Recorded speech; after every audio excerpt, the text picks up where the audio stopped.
una prueba. Este año se estarán realizando pruebas de emergencia a los sistemas de oración y ayuno. Las iglesias de su área, en coordinación con el Plan de Dios para su paz, han desarrollado este sistema para mantenerle informado durante este difícil periodo. A la señal de alerta que acaba de escuchar, le seguirá información bíblica, ideas y exhortaciones. Esto es solo una prueba.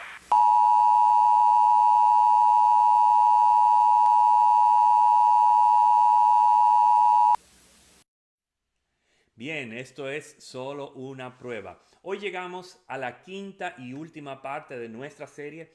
Esto es solo una prueba y el episodio de hoy, la parte de hoy, la sección de hoy se llama De irritación a visión. De irritación a visión. Fíjate, en las últimas o durante las últimas 5 semanas, la primera semana de esta serie vimos a Job, que Job fue probado en la perseverancia. Job fue probado en la perseverancia. Si iba a perseverar a pesar de las duras pruebas que experimentó tanto en su carne como a su alrededor. Y sin embargo vimos que Job perseveró porque vio claramente que no se trataba de entender por qué Dios, o sea, de exigir la explicación de Dios de por qué estaba haciendo una cosa o la otra, sino de conocer a Dios, de enfocarse en conocer quién Dios es realmente.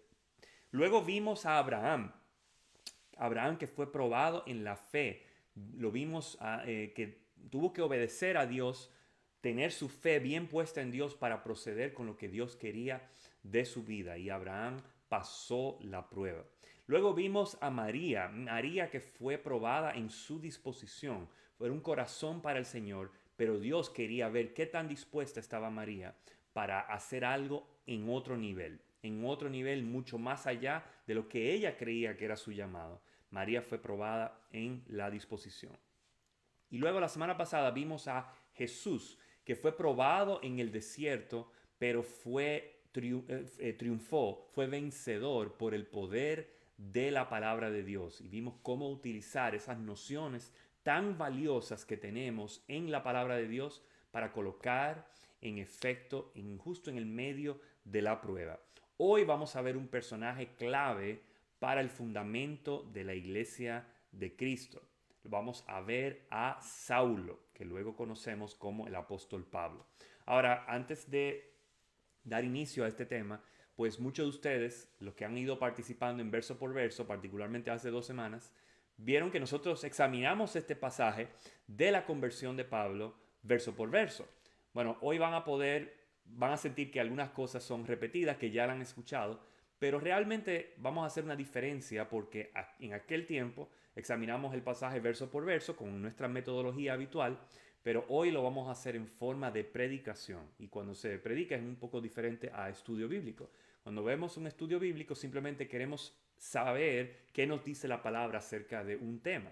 Hoy vamos a extraer aplicaciones prácticas de este pasaje, de qué podemos aprender por medio de la prueba de Saulo en el libro de los Hechos capítulo 9. Así que con eso ya vamos a empezar en oración y vamos a empezar formalmente. Amén. Inclinemos nuestros rostros. Gracias, Padre Celestial. Te damos por este tiempo, por este lugar, Señor, por cada uno de nuestros lugares, Señor, que podemos y tenemos este gran privilegio y la gracia tuya de examinar tu palabra, Señor, y de extraer estas lecciones valiosas, llenas, impregnadas de sabiduría para nosotros, Señor. Todo lo que tú quieras que nosotros sepamos, por favor, Señor, te pedimos que tú lo siembres profundo en nuestro corazón.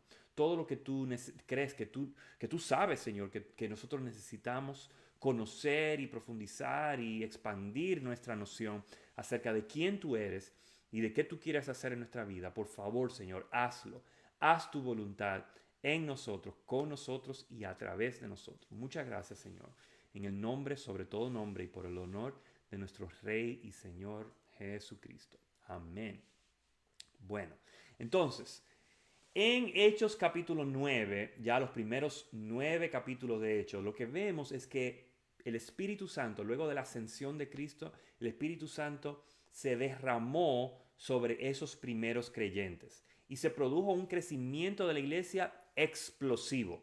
se convertían cientos y miles rápidamente. La iglesia en Jerusalén, que fue donde empezó, pues fue expandiéndose de una manera que no se podía ignorar. Y en ese tiempo había un fariseo llamado Saulo. Y Saulo aborrecía todo lo que representaba la iglesia. Él era fariseo, él era una persona religiosa, celosa de las tradiciones judías. Y él odiaba, él pensaba que la iglesia estaba sustituyendo la rica tradición de los judíos. Entonces él odiaba todo lo que se llamaba cristianismo, cristiandad, hablar de Cristo, él lo aborrecía.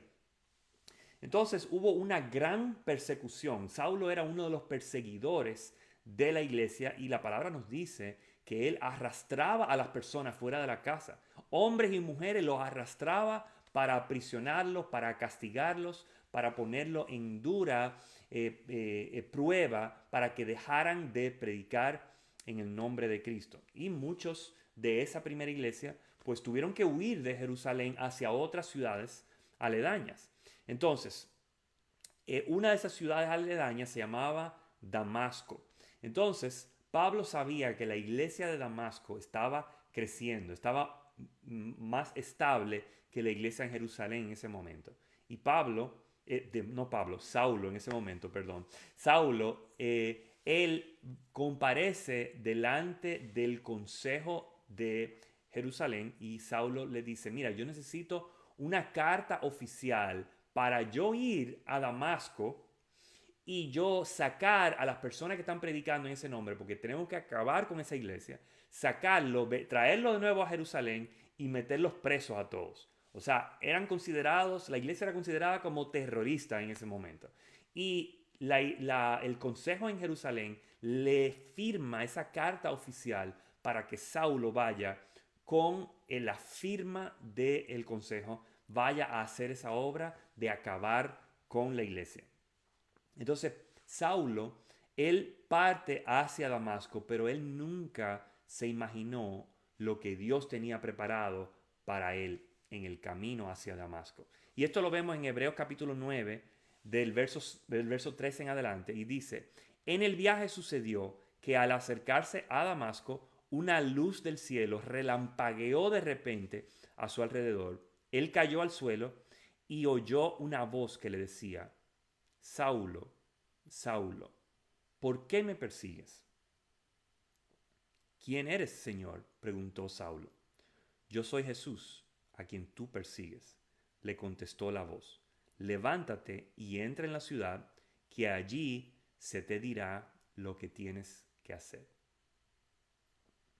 Es interesante, primeramente, que Jesús se le aparece a Saulo y Jesús le dice, ¿por qué tú me persigues?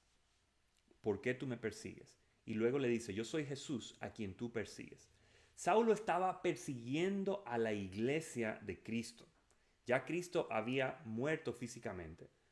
Ya Saulo no estaba persiguiendo a la persona de Cristo encarnado como lo estaban haciendo los otros fariseos. Pero Saulo estaba persiguiendo a la iglesia de Cristo y Cristo, Jesús, se lo tomó personalmente. ¿Por qué tú me persigues a mí? Y yo digo, wow, qué interesante eso, cómo Jesús se pone en ese lugar. Pero yo personalmente, Alex, yo pienso que si alguien persigue a mi esposa, ataca a mi esposa, me está persiguiendo a mí. Porque mi esposa, Chava, y yo somos uno. Entonces, si alguien hace algo en contra de mi esposa, me lo está haciendo a mí. Y Jesús lo está tomando de esa manera, porque Saulo estaba persiguiendo a la novia, a la esposa de Cristo. Y tú y yo somos esa novia. Entonces, ¿qué aprendemos de esto? Lo que aprendemos es que Jesús se toma muy personalmente lo que nos pasa a nosotros como iglesia. Él no nos tiene abandonado. Todo lo que nos pasa a nosotros, Jesús lo está sintiendo en su propia carne, porque Él se ha hecho uno con su pueblo. Amén. Entonces, esto es lo primero que podemos aprender. Y lo segundo es interesante porque hasta ese momento en Hechos hemos visto a personas como Ananías y Zafira. Hemos visto a personas como Simón el Mago. Personas que pecaron y que Dios le da un castigo muy fuerte o una reprimenda muy fuerte. Pero a Saulo lo que estamos viendo es que Dios le extiende gracia. Jesús le está dando una oportunidad a un hombre horrible, que ha sido horrible contra su propia novia. Y sin embargo Jesús le extiende gracia. ¿Por qué? Porque la gracia de Dios siempre sobrepasa nuestras expectativas. La gracia de Dios sobrepasa lo que nosotros pensamos que podemos limitar su gracia. Dios siempre tiene más gracia. Y lo que me gusta decir es que la cuenta de banco de la gracia de Dios no se agota.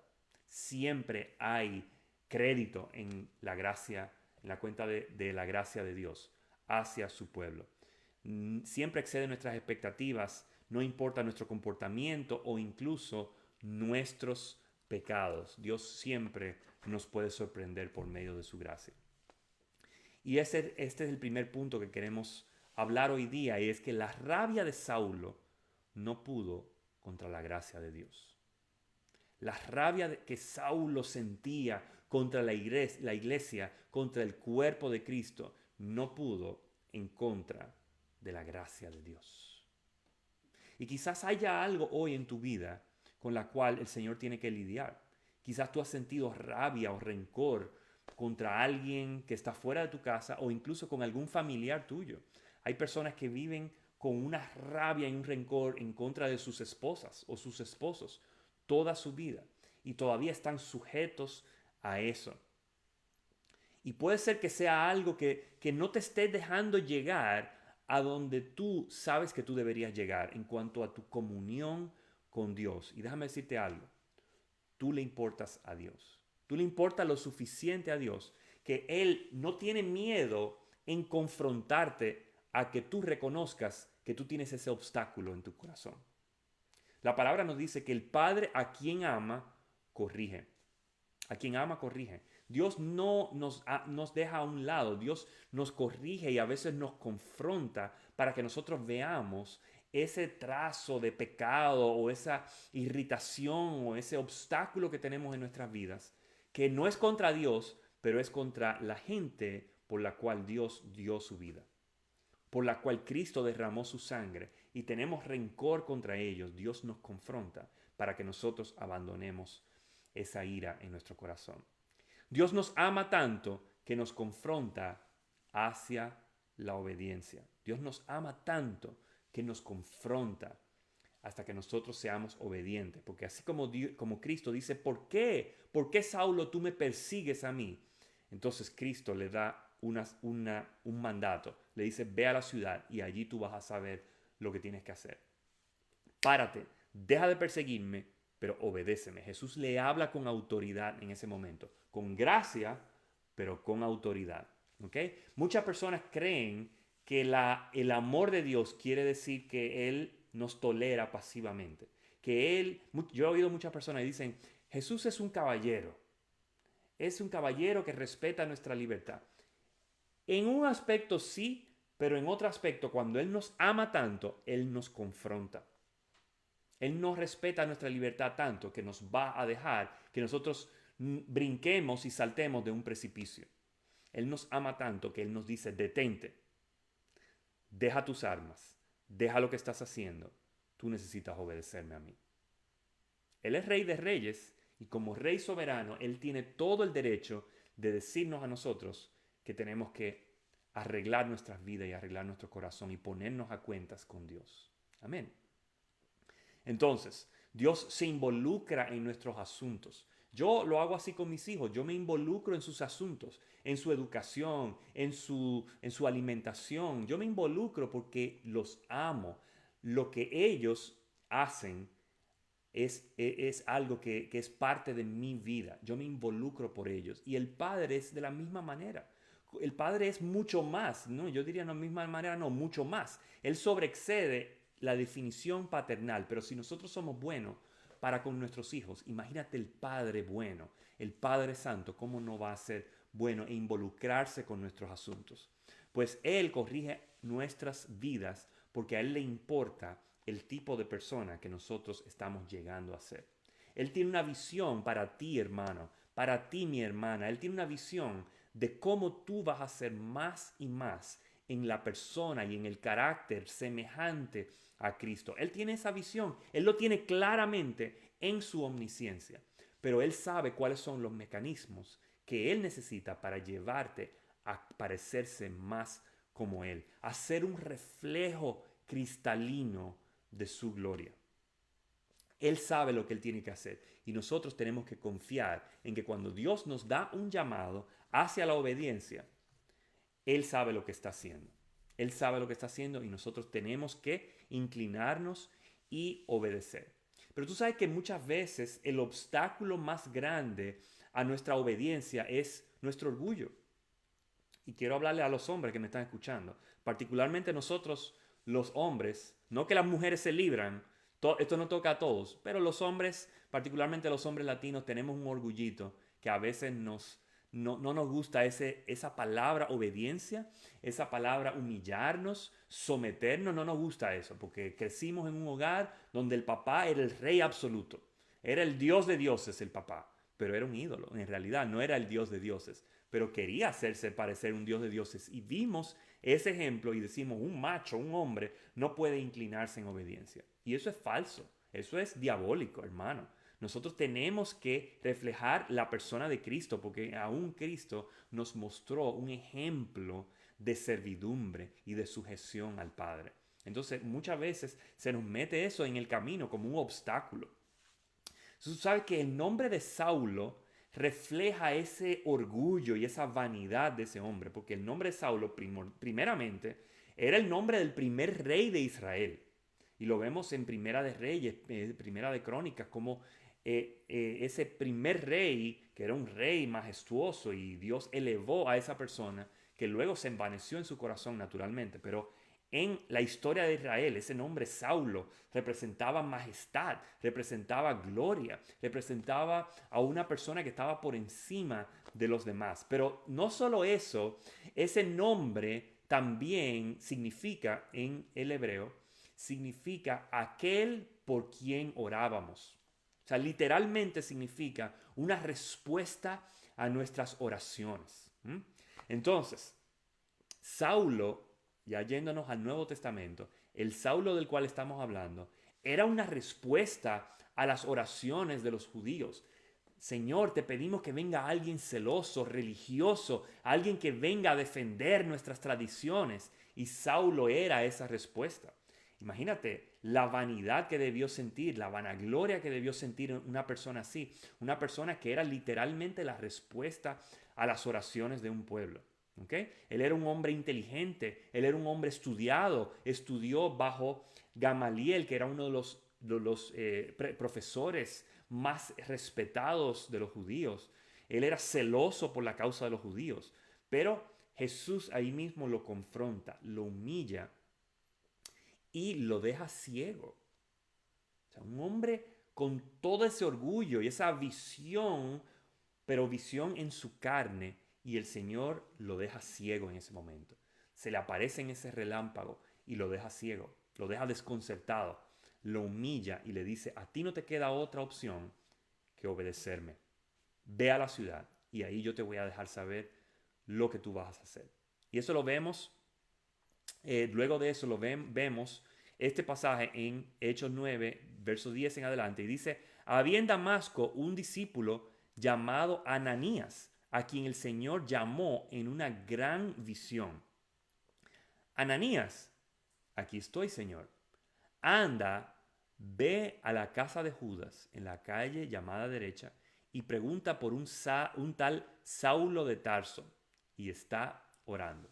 Ahora, fíjate, Saulo de Tarso era un hombre, la respuesta a las oraciones de los religiosos. Era un hombre con autoridad, era un hombre con un aval oficial del Sanedrín de Jerusalén. Era una persona completamente con posición, ¿verdad? Era un ciudadano de Roma encima de eso. Pero Dios le envía a un discípulo, a Ananías, un discípulo simple, a una persona que lo único que era un amante de Cristo. Era una persona que no era un líder, no llamó a Pedro, no llamó a los apóstoles, llamó a una persona sencilla que simplemente amaba al Señor. Y le llamó y le dijo, Ananías, ve a donde Saulo. Él está allí esperando. ¿Qué cosa, eh? Imagínate la respuesta, imagínate la escena. Saulo, que era la respuesta a las oraciones de un pueblo, y está siendo humillado, esperando en una simple casa a que un amante, un amador, un siervo de Cristo venga a imponerle manos y que sea sanado. Ese fue el nivel de humillación, pero de santificación que Dios estaba moldeando en la vida de Saulo. Y Ananías era el prototipo de la persona a quien Saulo odiaba en un momento. Saulo estaba irritado en contra de personas como Ananías. Una persona que amaba al Señor, una persona que oraba, una persona que buscaba la dirección de Dios. Este era el tipo de persona que Saulo odiaba. Y fue la persona que Dios escogió para ministrarle a Saulo. Ahora, naturalmente Ananías estaba un poco nervioso por esta encomienda. Él no lo tomó de una vez, porque dice aquí la palabra en el verso 13 en adelante. Entonces Ananías respondió, Señor, he oído hablar mucho de ese hombre y de todo el mal que ha causado a tus santos en Jerusalén. Y ahora lo tenemos aquí, autorizado por los jefes de los sacerdotes, para llevarse presos a todos los que invocan tu nombre.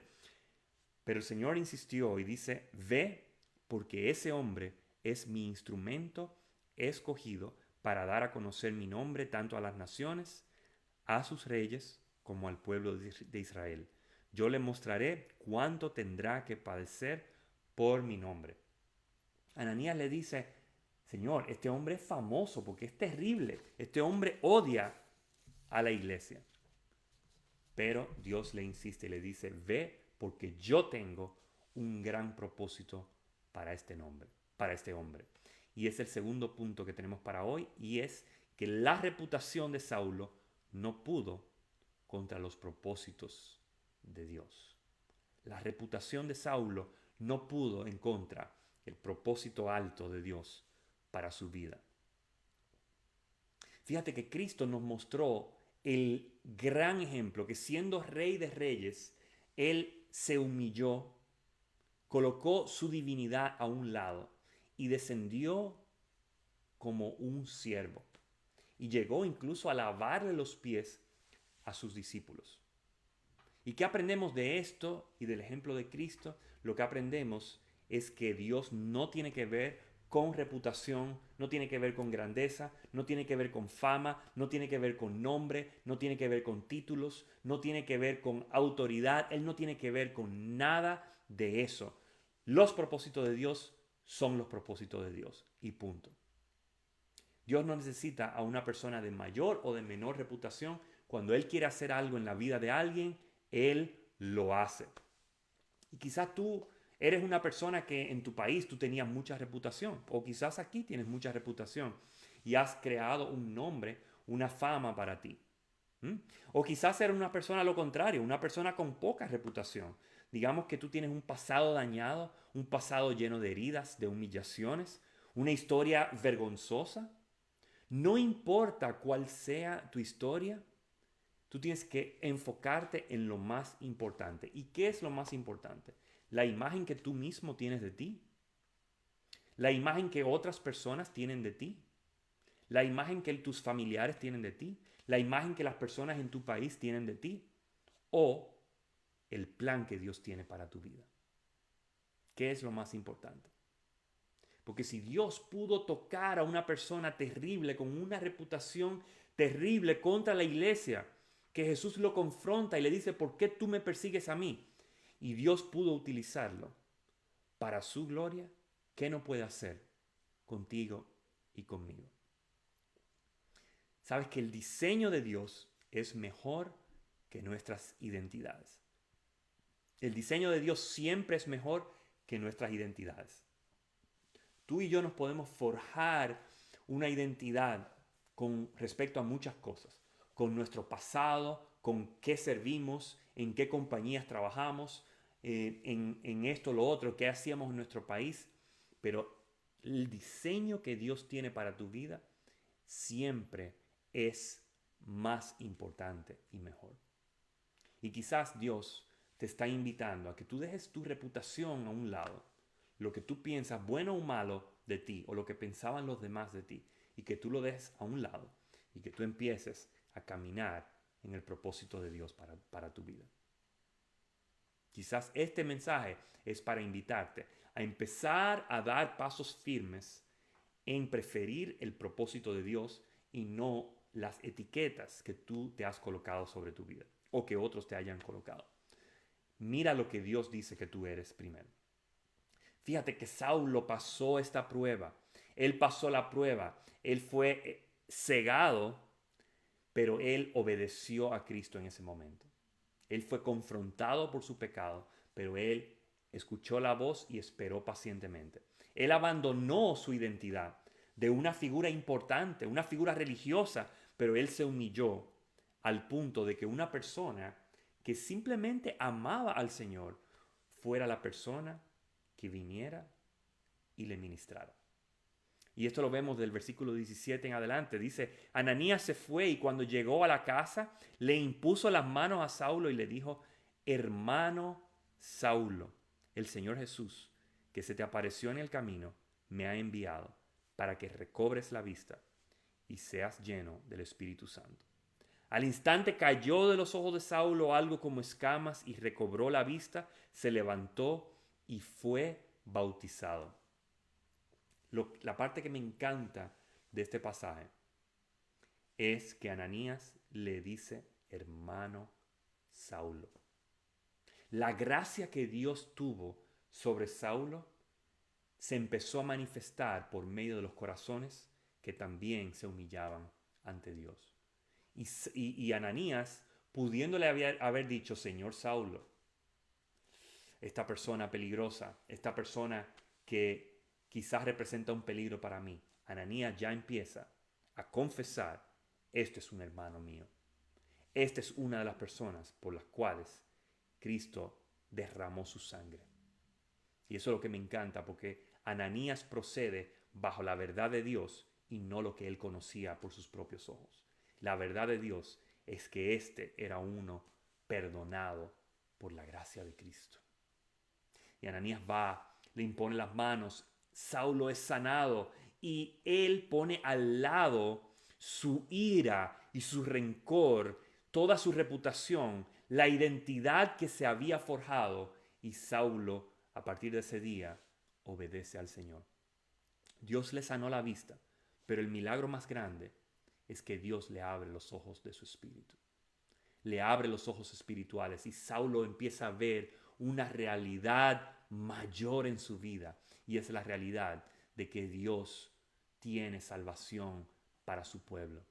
No hay otro en el cual podamos ser salvos, porque no hay otro nombre bajo el cielo dado a los hombres por el cual podamos ser salvos.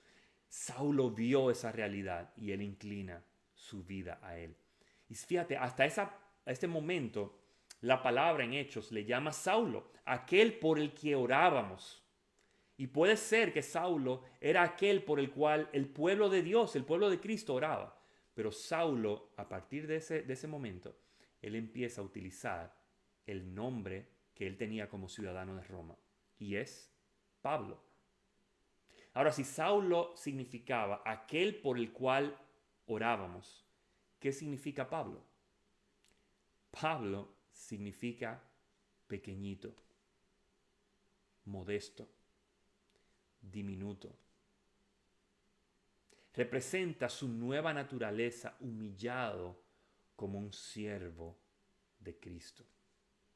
Pequeño, diminuto. El Saulo de antes, ese corazón irritado, lleno de ira y rencor, nunca hubiera utilizado el nombre de Pablo. Aunque lo tenía legalmente, él no lo utilizaba en la práctica porque no representaba lo que él estaba luchando. Pero una vez se cambió de nombre, una vez Dios hizo su nueva naturaleza, fue cambiándose y fue utilizando al día a día el nombre pequeño, Pablito, diminuto.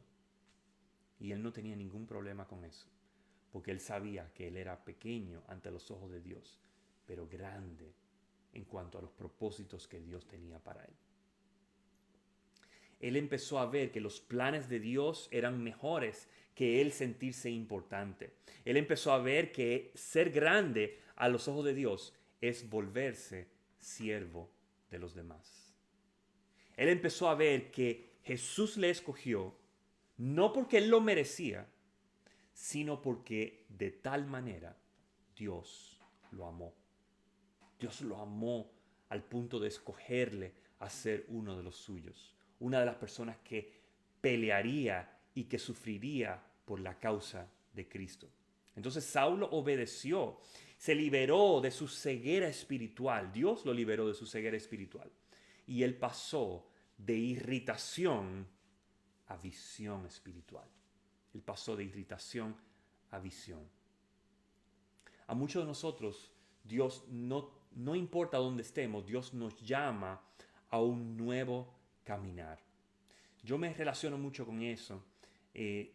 Ahora en mi rol de pastor, fíjate, hace yo creo que 12 o 13 años, si la memoria no me falla, a mí se me habló, una persona me dijo, yo veo en ti que tú vas a ser pastor. Y yo me sentí honrado, me sentí, pues, bueno, uno se siente bien, se siente halagado, pero yo dije, bueno, eso no puede ser verdad.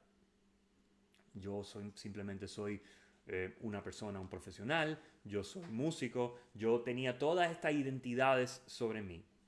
Pero Dios fue revelándome la necesidad, el propósito alto de Dios, y que Dios era el que me iba a equipar todo lo que yo pensaba que me faltaba. Era Cristo mismo que me iba a equipar para hacer la obra. Que no se trataba de mí, de qué tan preparado yo estaba o cuál era mi trayectoria. Se trataba en que Dios tenía un propósito para mí.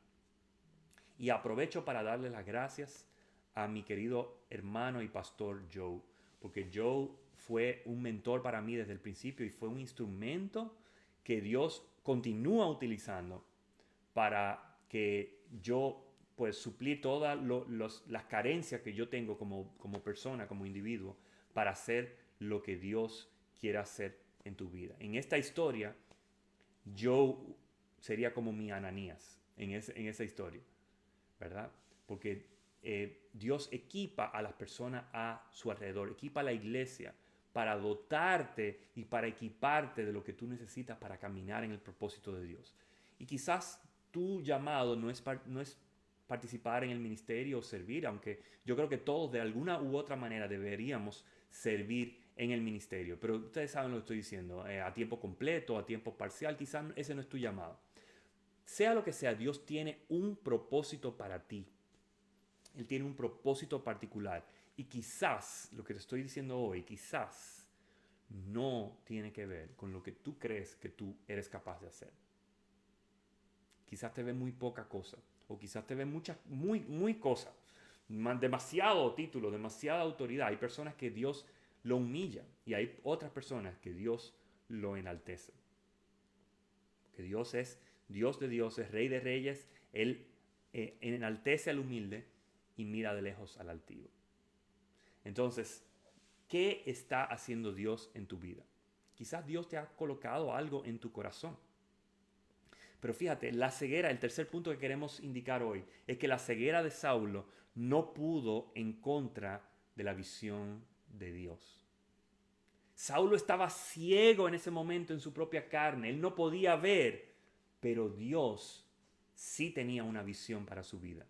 Y Dios extendió, por su gracia, extendió la visión que Dios tenía, lo extendió, le transformó el corazón a Saulo y le dio visión de qué podía hacer la iglesia de Cristo. Quizás Dios te ha colocado algo a ti en el corazón, pero simplemente tú has dejado eso a un lado o tú has estado deseando que eso desvanezca. Déjame darle tiempo, que esta inquietud va a desaparecer, va a desvanecer. Quizás tú necesitas perdonar a alguien. Quizás tú necesitas buscar reconciliación con alguien que tú conoces. Quizás Dios te está moviendo hacia servir en algo. Te ha mostrado que tú tienes dones y tú te has resistido hasta este punto. Pero Dios quiere que tú sirvas en alguna capacidad. Quizás Dios te está llamando a que tú hagas cambios en tu estilo de vida, en tus patrones de conducta, en tus hábitos, en tu forma de hablar, en tu forma de expresarte. Quizás Dios te ha estado hablando de que algo tiene que cambiar. Quizás Dios te está invitando a que tú debes leer la palabra de Dios diariamente y tú no lo has hecho hasta este punto. Tú lo has dejado como para cuando te acuerdes, pero no lo has hecho un hábito de vida. Quizás Dios te ha movido a que tú tienes que orar más. Tú tienes que hablar y buscar el rostro de Dios más, de una forma diaria, de una forma constante. Yo no sé lo que Dios ha estado haciendo en tu vida. Si tú estás invocando el nombre de Dios, yo estoy seguro de que Él ha estado moviendo tu corazón y te ha estado inquietando en una u otra manera, porque eso es lo que Dios hace. Él viene a nuestra vida, pero Él no nos deja igual. Él nos moldea y nos transforma. Pero déjame decirte que cuando tú obedeces a Dios, aunque te duela en tu orgullo, en tu comodidad, en la forma en que tú crees que tú eres, lo que tú crees que está establecido para tu vida, cuando tú obedeces a Dios, Dios te va a dar luz y te va a dar visión. Cuando tú inclinas tu vida y tú dices, Señor, yo te quiero obedecer, yo quiero hacer tu voluntad, Dios te va a abrir tus ojos espirituales y te va a dar visión, te va a dar luz. Cuando nosotros obedecemos al Señor, nosotros empezamos a ver las cosas a su manera. Muchas veces no vemos las cosas a la manera de Dios porque decimos, cuando yo lo vea, entonces yo voy a obedecer. Cuando yo entienda todo el propósito de Dios, cuando yo vea la visión de Dios, cuando yo crea, cuando mi fe expanda y crezca, entonces allí yo voy a obedecer a Dios. Y Dios nos dice que es lo contrario. Los órdenes están invertidos. Primero tú necesitas obedecer, inclinar tu vida a su voluntad y después tú vas a recibir la visión. Después los ojos de tu espíritu van a ser abiertos, van a ser expandidos. Tú vas a ver claramente el gozo que hay en obedecer y inclinar nuestros corazones al Señor. ¿Qué tal si Dios ha usado todo esto de la pandemia y la incomodidad que estamos pasando, lo ha estado utilizando para renovar tu visión? Para renovar tu pasión hacia las cosas de Dios. ¿Qué tal si Dios te ha quitado los servicios, los grupos presenciales, para que tú veas el valor de la iglesia de Cristo y de lo que tú vales dentro de la iglesia que Dios está construyendo? ¿Qué tal si Dios te ha dicho, detente, haz un poco de silencio? Silencio, cálmate, para abrir tus ojos y que tú veas la grandeza no solo de Dios, sino de la obra de Dios en medio de su iglesia, de esta comunidad, de todo lo que Dios puede hacer si tú solamente haces tu parte, si tú apoyas la causa de Cristo. Él quiere que tú le busques, Él quiere que tú persigas el cumplir su voluntad, que tú persigas cumplir su palabra, que tú explores su palabra y la pongas en práctica. Tú sabes que muchas veces nosotros hablamos de que nosotros tenemos que perseguir la palabra de Dios, perseguir su voluntad de Dios. Y la pregunta que muchas personas se hacen es, ¿y cuál es la voluntad de Dios? Yo estoy dispuesto a perseguirla, pero yo quiero descubrir la voluntad de Dios. Bueno, siempre estamos aquí, cuando hablamos de la palabra, hablamos de la voluntad de Dios. Pero vamos a leer ahora mismo una lista rápida y corta de cosas que están a nuestro alcance, pero que son la voluntad de Dios para todos nosotros, universalmente. Todos nosotros. Eso es una palabra para la iglesia. Escucha, Dios quiere que nosotros vivamos agradecidos, con agradecimiento en nuestro corazón. Y eso lo vemos en Colosenses 3:15. En Filipenses 4:4 vemos que Dios quiere que nosotros siempre estemos en el gozo del Señor. Esa es la voluntad de Dios para tu vida. Que siempre estés gozoso, gozar, regocíjate. Otra vez le digo, regocijaos. En Efesios 5:11 vemos que Él quiere que nosotros no tengamos comunión con las tinieblas. En Judas 1:22, Él quiere que nosotros tengamos compasión.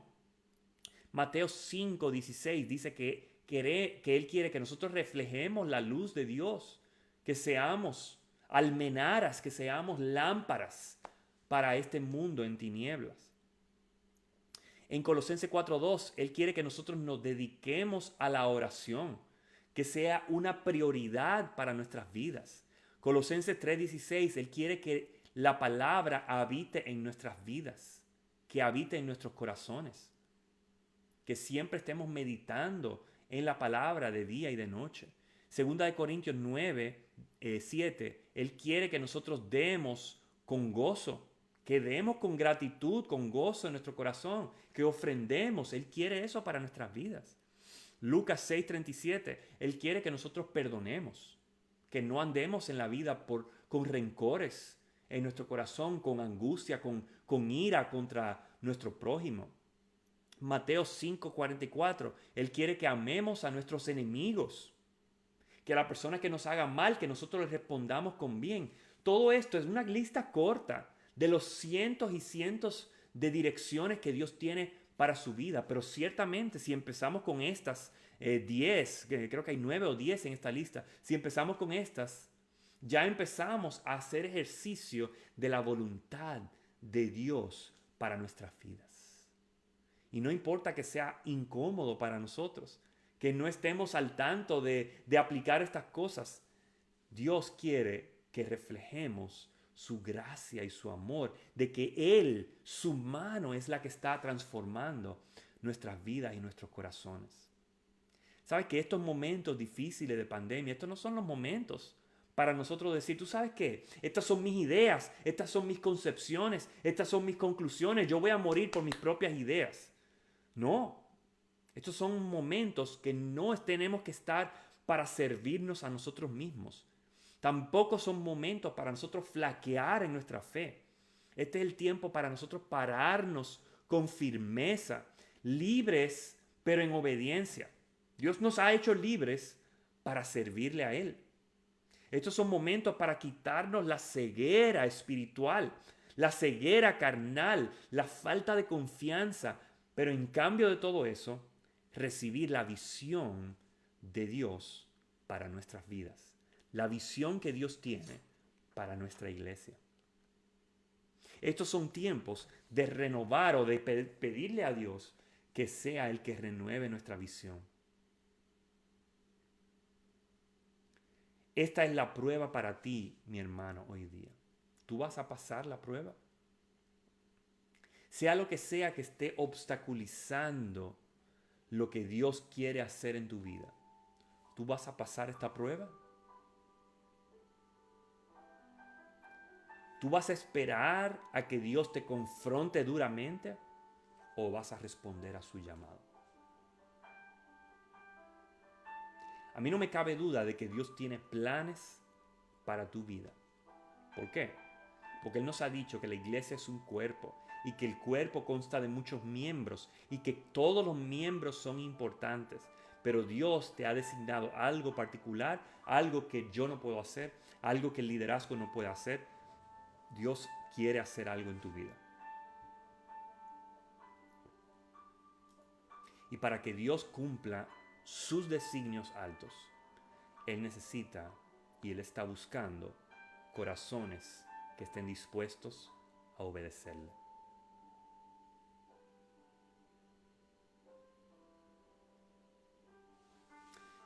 ¿Dónde estás tú en tu vida? ¿Qué te ha estado moviendo? ¿Qué te ha estado inquietando Dios a hacer?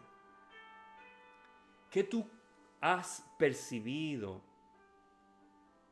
que Dios te ha mostrado y tú en humildad de corazón tú puedes reconocer que Dios necesita obrar en tu vida de esa manera?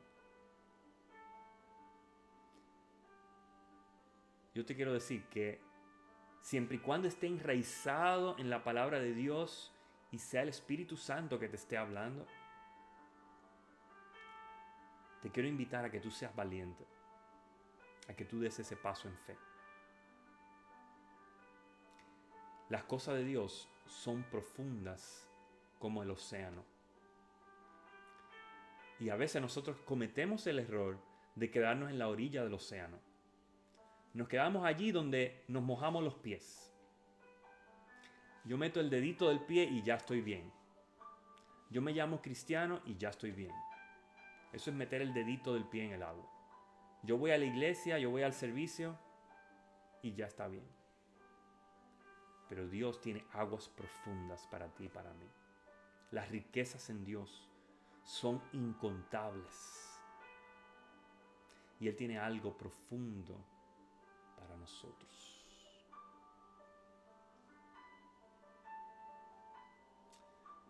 Dios quiere que nosotros experimentemos la paz de tener comunión con Dios.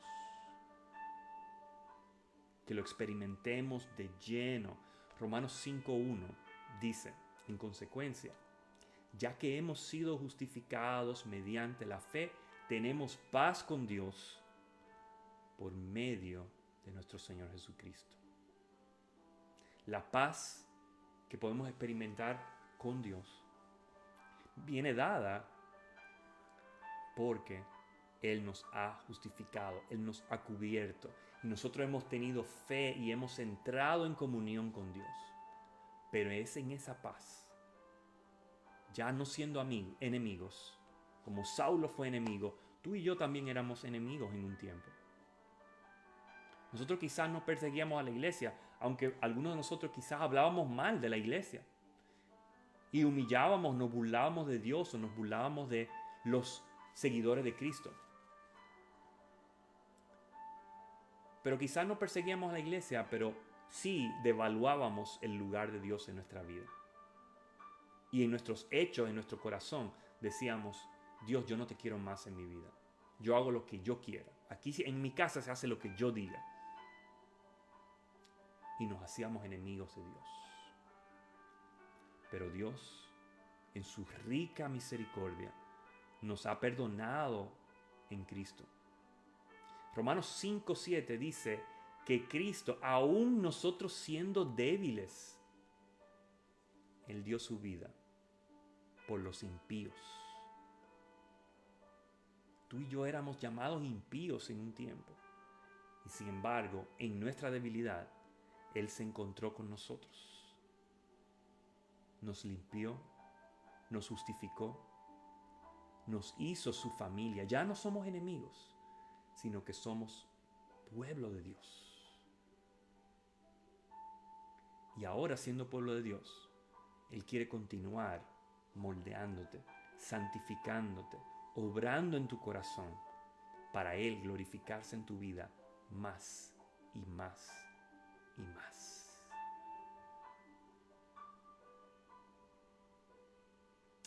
Gloria al Señor. Qué bueno es nuestro Dios. Una escritura que he estado leyendo mucho en esta semana es en Nahum, el profeta Nahum, en el capítulo 1, verso 7. Dice, Jehová es bueno, fortaleza en el día de la angustia, y conoce a los que en Él confían. Qué bella esa escritura. Él es nuestra fortaleza en el día de la angustia, y Él conoce a todos los que han decidido confiar en Él. Si tú has confiado en el Señor, Él te conoce mucho más allá de lo que cualquier persona puede conocerte. Y como te conoce tanto, conoce más allá de lo que tú mismo te conoces. Y Él conoce el propósito que Él quiere desarrollar en tu vida. Así que inclinemos nuestro rostro e invitemos al Señor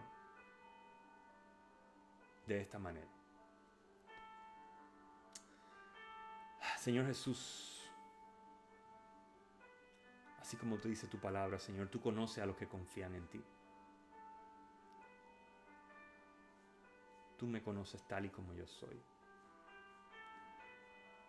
Y conoces a cada uno de los que está en nuestra audiencia hoy día. Todo, Señor, el que esté inclinando su corazón, esté abriendo sus manos y en su corazón esté diciendo, heme aquí, Señor. En intercesión, Señor, yo te pido que tú acudas a su llamado. Que tú abras los ojos de su espíritu. Le des visión. La visión que te pertenece a ti. Que tú le dejes saber por lo menos una pizca del propósito mayor que tú tienes. Y de qué rol podemos jugar dentro de ese propósito. Sea grande, sea algo tan sencillo como orar por una persona como lo hizo Ananías.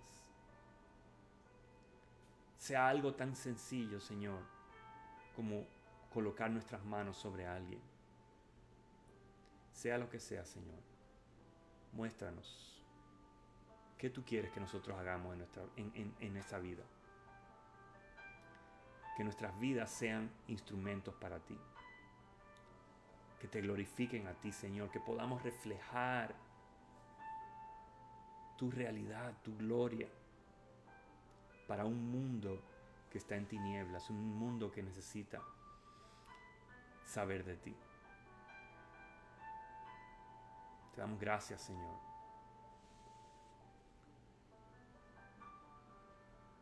Porque tú estás aquí presente y te haces presente por medio de esta exposición de tu palabra y por medio de la aplicación que tú permites que nosotros hagamos de tu palabra. Te damos gracias, Señor, por lo que tú has estado haciendo en nuestra vida y por llevarnos hasta el día de hoy, en el cual, con una pasión y una visión renovada, estamos listos para hacer lo que tú quieres que nosotros hagamos en nuestra vida. Gracias, Señor, en el nombre de nuestro Señor Jesucristo. Amén. Y antes de terminar, si hay alguien que reconoce que este es el llamado, esta es la decisión que tiene que hacer y nunca ha hecho esta decisión, voy a hacer una oración sencilla que tú puedes repetirla. Y no esperes hasta el momento en que Dios tenga que reprenderte o llamarte la atención. Responde en fe.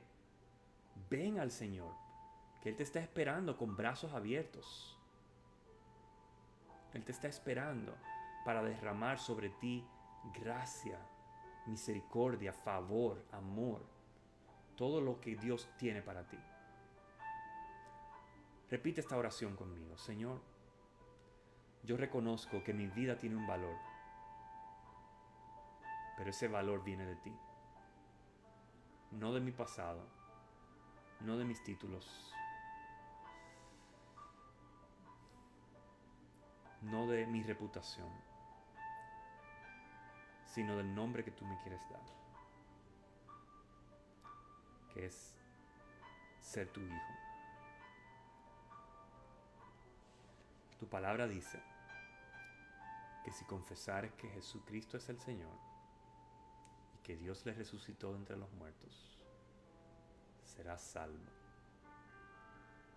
Yo vengo a ti en arrepentimiento, en fe, y hago la confesión de que tú eres quien tú dices que eres. Vengo a ti, haz de mí lo que tú quieras.